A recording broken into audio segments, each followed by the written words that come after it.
Okay, so night photography. I actually started taking photography seriously back in college. I met some really good friends and who were also into photography. We would just go out at night and shoot pictures together. Why night? Because we have class afternoon and we're definitely not waking up in the morning to shoot pictures. I couldn't even wake up for the morning classes. So over time, shooting at night kind of became a habit to me. And after watching tons of Jason's video, I was slowly getting better at nighttime photography.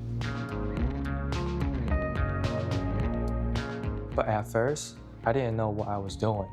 I was that kind of kid who had a camera and wishing I had like a f1.2 or f2.0 lens so I could get the cleaner shots without bumping up my ISO like crazy. But yeah, it doesn't work that way. So this video, I'll talk about how I shoot photos at nighttime and share some photos I took, the gear I use, film stock, locations, and how I meter. So first, the gear I use, tripod and shutter release. Shooting at night is kind of different than shooting during the day because there's just way less lights. To expose correctly, you have aperture, shutter speed, and ISO to work with. And if you're shooting film like me, ISO is kind of off the table because we can't really change that. So aperture, I usually shoot at f8 or f11 at night because I want as much detail as possible and everything in focus. Every lens, I would say most of the lenses are the sharpest at f8 or f11. So I couldn't really change my aperture either. The only thing left on the table is shutter speed. So at night, that usually means very slow shutter speed to give the film or CMOS enough time to gather light. Long exposure time could go up to like 5 or even 10 minutes. And that's why you need a tripod. It keeps everything stable while your shutter is open. The second thing is shutter release.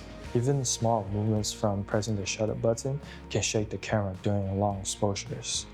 Or a self-timer. If your camera has a self-timer, maybe that could work. For example, my Mamiya 7 could only go up to 4 seconds of a long exposure. But if you need more than 4 seconds, you will still need a shutter release.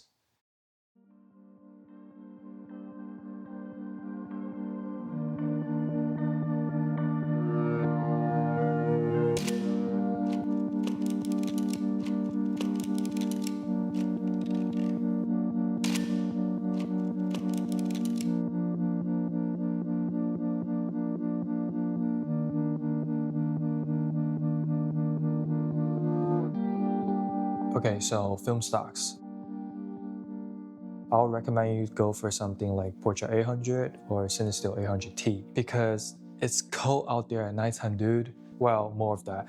You want to finish your shot faster. You don't want somebody else to call the cops on you just because you're staying outside of their house for too long. For example, the shot that I'm taking here, I'm at like the middle of the streets. There might be a car passing by.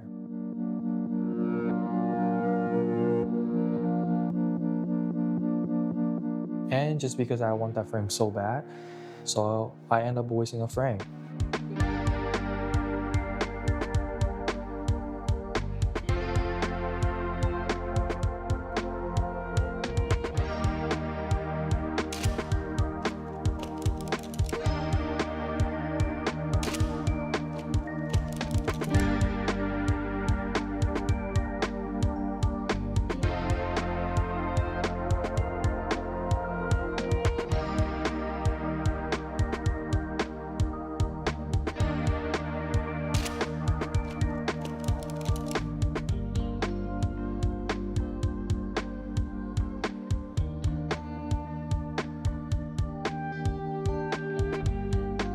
Now let's talk about metering and exposure. I know it gets technical sometimes, but I'll show you guys an easy way to do it. Ideally, you want to use a light meter or spot meter, but if you don't, it's fine. I just use the app on my phone. It's called Light Meter. It's definitely not as accurate as the light meter, but I would say if you shoot it at 1 stop overexposure or maybe even 2 stop of overexposure, you'll be fine.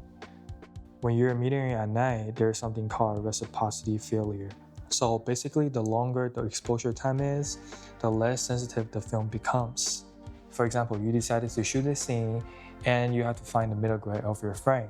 After finding the middle gray, then you meter it. My phone tells me it's 8 seconds of exposure, but the actual correct exposure is going to be longer. You take the meter time and raise it to the power of 1.34. So that gives you around 16 seconds of the correct exposure for that middle gray. I'll show you guys some example of how I do it.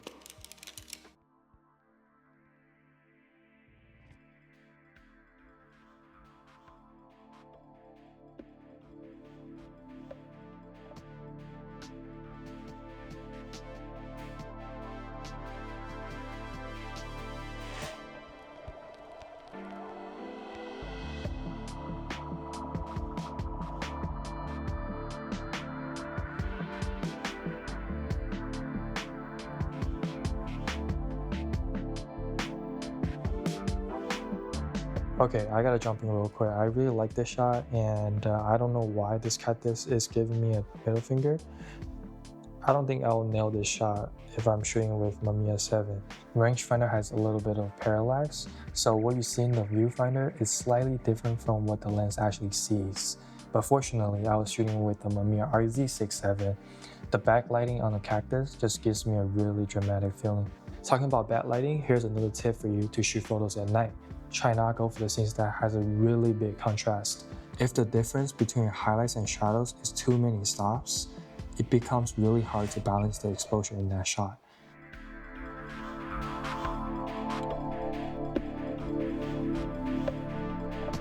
Like this one, even the brightest light source was out of the frame, it still created a really big highlight in the frame. About how I pick my locations, I think most importantly is just to pick somewhere that is safe because you don't want to get robbed. And what I usually do is trying to find those like old houses. I guess I can feel more vibe in those things. I can't explain it. I guess my brain knowledge is not enough for me to explain this. Alright, if you're still watching, I hope those tips will be helpful for you to shoot photos at nighttime. Right now, I just gotta figure out a way to make some money for me to buy a new light meter because I lost the only spot meter that I had and it was pretty expensive. Anyway, I hope you're not stupid like me and happy creating. So the mall was so the mall was about to close, and the security pretty much have to kick me out. But they were nice. They let me stay for like an extra 15 minutes in there to finish out my last 3 frames. Maybe I'll come back another time to shoot an extra 1 or 2 rows in there because I think it was nice in there and it was no one, and it's not scary in there. It's not scary at all. Okay, yeah.